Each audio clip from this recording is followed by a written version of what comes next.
Ever wonder what animals are really saying? Join us for The Three Languages, a magical tale where one boy's extraordinary gift to speak with creatures leads him on the most incredible adventure.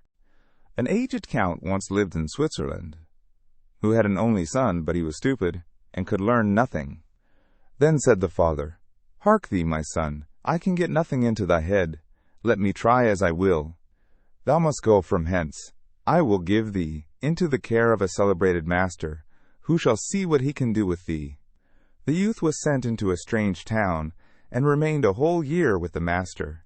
At the end of this time, he came home again, and his father asked, "Now, my son, what hast thou learnt?" "Father, I have learnt what the dogs say when they bark." "Lord, have mercy on us," cried the father. "Is that all thou hast learnt? I will send thee into another town, to another master." The youth was taken thither, and stayed a year with this master likewise. When he came back, the father again asked, "My son, what hast thou learnt?" He answered, "Father, I have learnt what the birds say." Then the father fell into a rage and said, "O thou lost man, thou hast spent the precious time and learnt nothing. Art thou not ashamed to appear before mine eyes?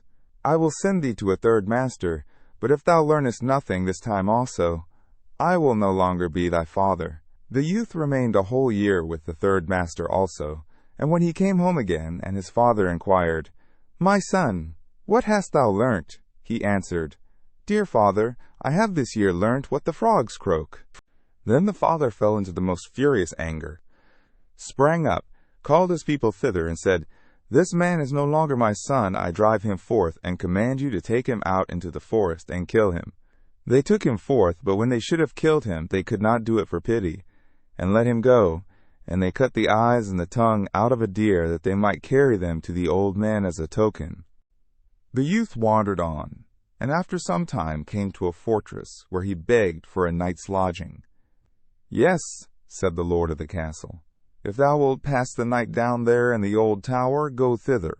But I warn thee, it is at the peril of thy life, for it is full of wild dogs, which bark and howl without stopping, and at certain hours a man has to be given to them, whom they at once devour."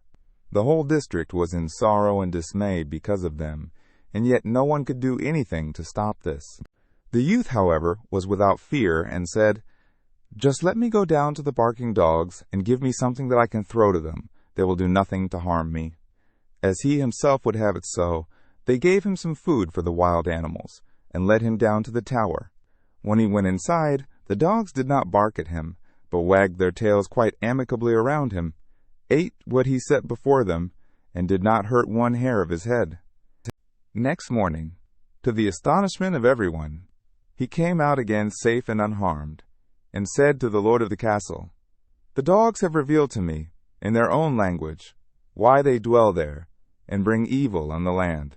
They are bewitched, and are obliged to watch over a great treasure which is below in the tower, and they can have no rest until it is taken away. And I have likewise learnt from their discourse how that is to be done." Then all who heard this rejoiced, and the lord of the castle said he would adopt him as a son if he accomplished it successfully. He went down again, and as he knew what he had to do, he did it thoroughly, and brought a chest full of gold out with him. The howling of the wild dogs was henceforth heard no more.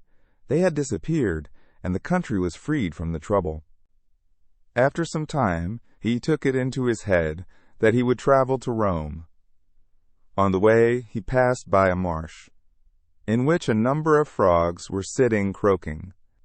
He listened to them, and when he became aware of what they were saying, he grew very thoughtful and sad. At last he arrived in Rome, where the Pope had just died, and there was great difficulty as to whom they should appoint as his successor. They at length agreed that the person should be chosen as Pope, who should be distinguished by some divine and miraculous token, and just as that was decided on, the young count entered into the church, and suddenly 2 snow-white doves flew on his shoulders and remained sitting there. The ecclesiastics recognized therein the token from above, and asked him on the spot if he would be Pope. He was undecided, and knew not if he were worthy of this, but the doves counseled him to do it, and at length he said yes. Then was he anointed and consecrated, and thus was fulfilled what he had heard from the frogs on his way, which had so affected him, that he was to be His Holiness the Pope. Then he had to sing a mass, and did not know one word of it, but the 2 doves sat continually on his shoulders, and said it all in his ear. And so iataf. But in Afausitatim Harahar, the boy who seemed to learn nothing became a great leader. He showed everyone that listening carefully and understanding others, even animals, can lead to great wisdom and unexpected adventures. His journey teaches us that everyone has unique talents, and sometimes the most unusual skills are the most valuable. Ever dreamed of being the hero? Now you get to be the star. Your adventure starts at TalesMio. Visit talesmio.com now.